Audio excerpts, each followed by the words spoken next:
आखिर पाप कहाँ कहाँ जाता है। आज की पौराणिक कथा का सार यही है कि आखिर पाप कहाँ कहाँ जाता है। इसी संदर्भ में एक बार एक ऋषि ने सोचा कि लोग पाप धोने के लिए गंगा जाते हैं।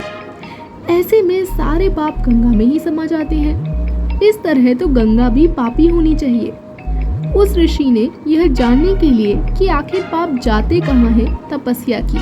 तपस्या करने के फल स्वरूप देवगण प्रकट हुए।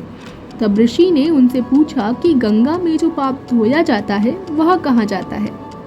तब भगवान ने कहा कि चलो गंगा जी से ही पूछते हैं इस बारे में।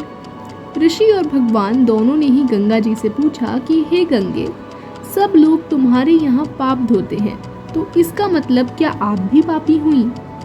तब गंगा ने कहा कि मैं कैसे पापी हो गई, मैं तो सभी पाप लेकर समुद्र को अर्पित कर देती हूँ। इसके बाद ऋषि और भगवान समुद्र के पास गए और उनसे पूछा कि हे सागर, गंगा सभी पाप आपको अर्पित कर देती है, तो क्या आप पापी हो गए? तब समुद्र ने कहा कि वो कैसे पापी हुआ, वो सभी के सभी पाप को भाप बनाकर बादल बना देता है। अब ऋषि और भगवान दोनों ही बादल के पास गए। उनसे पूछा कि हे बादल, समुद्र पापों को भाप बनाकर बादल बना देते हैं, तो क्या आप पापी हुए? बादलों ने कहा, मैं कैसे पापी हुआ, मैं तो सभी पाप को वापस पानी बना देता हूँ और धरती पर गिरा देता हूँ। इससे ही अन्न उपजता है, इसे ही मानव खाता है।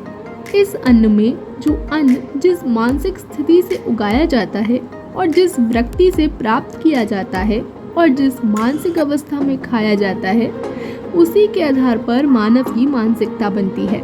यही कारण है कि कहा जाता है कि जैसा खाए अन्न वैसा बनता मन। जिस वृत्ति से अन्न प्राप्त किया जाता है और जिस मानसिक अवस्था में खाया जाता है, वैसा ही विचार मानव का बन जाता है। ऐसे में हमेशा भोजन शांत रहकर ही ग्रहण करना चाहिए। अन्न जिस धन से खरीदा जाए वह धन भी श्रम का होना चाहिए। आशा करती हूँ ये पौराणिक कथा आपको पसंद आई होगी। ऐसी ही और कहानियों के लिए चैनल को सब्सक्राइब करें और वीडियो को लाइक करें। धन्यवाद।